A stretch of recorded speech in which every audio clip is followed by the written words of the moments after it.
അടിസ്ഥാന സൗകര്യ വികസനത്തിന് കൂറ്റൻ പദ്ധതികൾ പ്രഖ്യാപിച്ചും സ്വകാര്യ നിക്ഷേപം വൻതോതിൽ ലക്ഷ്യമിട്ടുമാണ് വി ഡി സതീശന്റെ ആദ്യ ബജറ്റ്. കടുത്ത സാമ്പത്തിക പ്രതിസന്ധിയിലാണ് സർക്കാർ എന്ന മുൻകൂർ ജാമ്യത്തോടെയാണ് മുഖ്യമന്ത്രി ബജറ്റ് അവതരണം ഇന്ന് തുടങ്ങിയതു തന്നെ. കപ്പൽ ചരക്കു ഗതാഗത തീരദേശ മേഖലയ്ക്ക് 400 കോടിയുടെ മിഷൻ സമുദ്രയാണ് വി ഡി സതീശൻ സർക്കാർ ആദ്യ സ്വപ്ന പദ്ധതിയായി ബജറ്റിൽ അവതരിപ്പിച്ചിരിക്കുന്നത്. ദക്ഷിണ കേരള സാമ്പത്തിക ഇടനാഴി, ഏവിയേഷൻ ലോജിസ്റ്റിക് ഹബ്ബ്, നിക്ഷേപകരെ ആകർഷിക്കാൻ ഇൻവെസ്റ്റ് കേരളം സെൽ തുടങ്ങിയവയാണ് ബജറ്റിലെ മറ്റ് വമ്പൻ പ്രഖ്യാപനങ്ങൾ. ഒരു വിശദ റിപ്പോർട്ടിലേക്ക്. 2026 മാർച്ച് 31 വരെ ആകെ 87,012 കോടി രൂപയാണ് ഈ സർക്കാരിന് നൽകേണ്ടി വരുന്നത്. ഇതിനു പുറമെ ഏകദേശം 35,000 കോടി രൂപ ചെലവ് വരുന്ന കിഫ്ബിയുടെ പദ്ധതികൾക്ക് ഫണ്ട് കണ്ടെത്തേണ്ടതിൻ്റെ ബാധ്യതയും ഈ സർക്കാരിൻ്റെ ചുമലിലാണ്. സാമ്പത്തിക പരാധീനത എണ്ണിപ്പറഞ്ഞുകൊണ്ടായിരുന്നു ബജറ്റ് പ്രസംഗത്തിന്റെ തുടക്കം. ധവളപത്രത്തിന്റെ സംക്ഷിപ്തം ബജറ്റിന്റെ ആമുഖമാക്കിയെന്ന് പറയാം. സംസ്ഥാനത്തിന്റെ പ്രതീക്ഷിത വരുമാനത്തിൽ 20,500 കോടി രൂപയുടെ വൻ കുറവാണുണ്ടായത്. മുൻ സർക്കാരിന്റെ ബജറ്റിൽ തെറ്റായ കണക്കുകൾ കാട്ടിയതുകൊണ്ടാണിതെന്ന് മുഖ്യമന്ത്രി.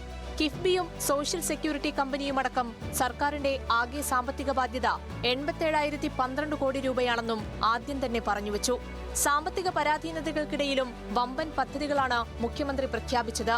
മിഷൻ സമുദ്രയാണ് ആദ്യത്തേതും വലുതുമായ സ്വപ്ന പദ്ധതി. കേരളത്തെ പോർട്ട് സിറ്റിയാക്കി മാറ്റാനുദ്ദേശിച്ച് 600 കിലോമീറ്റർ തീരദേശവും തുറമുഖങ്ങളും മറ്റ് ജലസ്രോതസ്സുകളും സംയോജിപ്പിച്ച് നടപ്പാക്കാൻ ഉദ്ദേശിക്കുന്ന പദ്ധതിക്ക് വകയിരുത്തിയത് 400 കോടി. സംസ്ഥാനത്ത് പുതിയൊരു കപ്പൽ നിർമ്മാണ കേന്ദ്രം തുടങ്ങും. സമുദ്ര പാരമ്പര്യം വിളിച്ചോതുന്ന അന്താരാഷ്ട്ര മാരിടൈം മ്യൂസിയം സ്ഥാപിക്കും. 5 വർഷത്തിനുള്ളിൽ കേരളത്തെ ലോകോത്തര മാരിടൈം ശക്തിയാക്കി മാറ്റാനാണ് മിഷൻ സമുദ്ര പദ്ധതി ലക്ഷ്യമിടുന്നത്.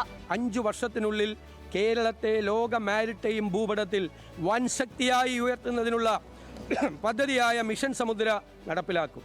തിരുവനന്തപുരം, കൊല്ലം, ആലപ്പുഴ ജില്ലകളെ സംയോജിപ്പിച്ചുള്ള ഏകീകൃത സാമ്പത്തിക ഇടനാഴിയാണ് മറ്റൊരു പ്രധാന പ്രഖ്യാപനം. 4 അന്താരാഷ്ട്ര വിമാനത്താവളങ്ങളെയും ഏകോപിപ്പിച്ച് ഏവിയേഷൻ ലോജിസ്റ്റിക്സ് ഹബ്ബ് രൂപീകരിക്കും. പ്രാരംഭ പ്രവർത്തനങ്ങൾക്കായി 200 കോടി വകയിരുത്തി. നിക്ഷേപകരെ ആകർഷിക്കാൻ ഡാറ്റ അധിഷ്ഠിത ഇൻവെസ്റ്റ് കേരളം സെൽ മറ്റൊരു ബൃഹത് പദ്ധതി. വിവിധ മേഖലകളിലെ സ്വകാര്യ നിക്ഷേപം പരമാവധി പ്രോത്സാഹിപ്പിക്കുകയാണ് ലക്ഷ്യം. ഇൻവെസ്റ്റ് കേരളം സെല്ലിന്റെ നടത്തിപ്പിനായി മുഖ്യമന്ത്രി അധ്യക്ഷനും വ്യവസായ മന്ത്രി ഉപാധ്യക്ഷനുമായ ഇൻവെസ്റ്റ്മെന്റ് അഡ്വൈസറി സമിതി രൂപീകരിക്കും. പ്രാരംഭ പ്രവർത്തനത്തിന് 100 കോടി വകയിരുത്തി. അനുകൂല പ്രതികരണങ്ങളും അതിരൂക്ഷ വിമർശനവും ഒരുപോലെ ക്ഷണിച്ചു വരുത്തുന്നതാകും സ്വകാര്യ മൂലധന സമാഹരണം ലക്ഷ്യമിടുന്ന ഈ പദ്ധതി. പദ്ധതികളുടെ പുരോഗതിയും പൂർത്തീകരണവും കൃത്യമായി നിരീക്ഷിച്ച് വിജയകരമാകുമെന്ന് ഉറപ്പുവരുത്തുന്നതിനും മാർഗനിർദ്ദേശങ്ങൾ നൽകുന്നതിനും മുഖ്യമന്ത്രി അധ്യക്ഷനായും വ്യവസായ മന്ത്രി ഉപാധ്യക്ഷനായും ബന്ധപ്പെട്ട മേഖലകളിലെ വിദഗ്ധരെ ഉൾപ്പെടുത്തി ഇൻവെസ്റ്റ്മെന്റ് അഡ്വൈസറി കൗൺസിൽ രൂപീകരിക്കും. 10,000-ഓളം പുതിയ MSME സംരംഭങ്ങൾക്ക് റിവോൾവിംഗ് ഫണ്ടും വിദഗ്ധരുടെ സഹായവും ലഭ്യമാക്കുന്ന MSME വികസന പദ്ധതി. തിരുവനന്തപുരത്തും കോഴിക്കോടും ലൈറ്റ് മെട്രോ പദ്ധതികൾ. സംസ്ഥാന സമ്പദ് വ്യവസ്ഥയിൽ പ്രവാസികളുടെ പങ്കാളിത്തം ഉറപ്പാക്കാൻ പ്രവാസി ഇൻവെസ്റ്റ്മെന്റ് ട്രസ്റ്റ് ഫണ്ട്. പെരുമ്പാവൂരിൽ ഫർണിച്ചർ ഹബ്ബ്.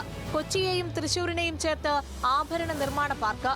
ആഗോള തൊഴിൽ മേഖലയ്ക്കായി യുവജനങ്ങളെ സജ്ജരാക്കാൻ ഗ്ലോബൽ ജോബ് വാച്ച് ടവർ എന്നിങ്ങനെ ഒരു പിടി വൻ പദ്ധതികൾ ബജറ്റ് വിഭാവനം ചെയ്യുന്നു.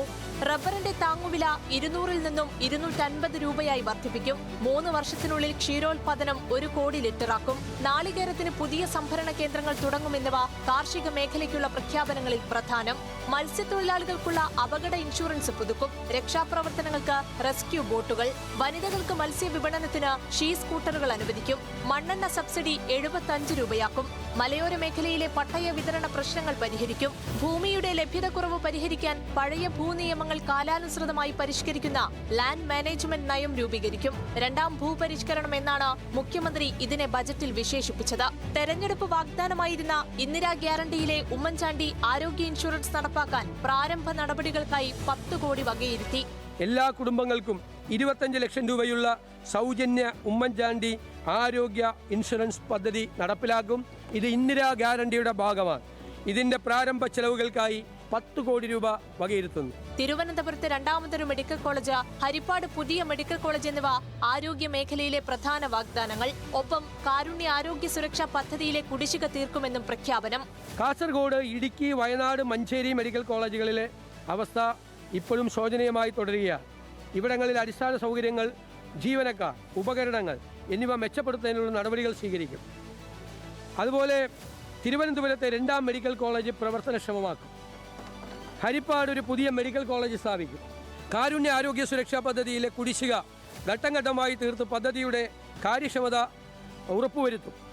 ടൂറിസത്തെ ഔദ്യോഗികമായി വ്യവസായമായി പ്രഖ്യാപിക്കും. കടം കയറി പൂട്ടിക്കിടക്കുന്ന പരമ്പരാഗത വ്യവസായങ്ങൾ തുറക്കാൻ ഒറ്റത്തവണ തീർപ്പാക്കൽ പദ്ധതി. ഗുരുതര രോഗബാധിതർക്കും ദുർബലർക്കും നേരിട്ട് സഹായമെത്തിക്കും. ലഹരി വ്യാപനം തടയാൻ വിപുലമായ പരിപാടി. അങ്ങനെ ഒരു പിടി പദ്ധതികളുടെ സമാഹാരമാണ് VD സതീശന്റെ ആദ്യ ബജറ്റ്. സ്വപ്ന പദ്ധതികൾക്ക് മുതൽ പ്രാദേശിക വികസന പാക്കേജുകൾക്ക് വരെ ധനം സമാഹരിക്കാനുള്ള VDnomics സൂത്രവാക്യം ഇങ്ങനെ: വിവിധ മേഖലകളിലേക്ക് വൻകിട നിക്ഷേപങ്ങൾ ആകർഷിക്കുക, അതുവഴി ഖജനാവിലേക്കും പണം എത്തിക്കുക.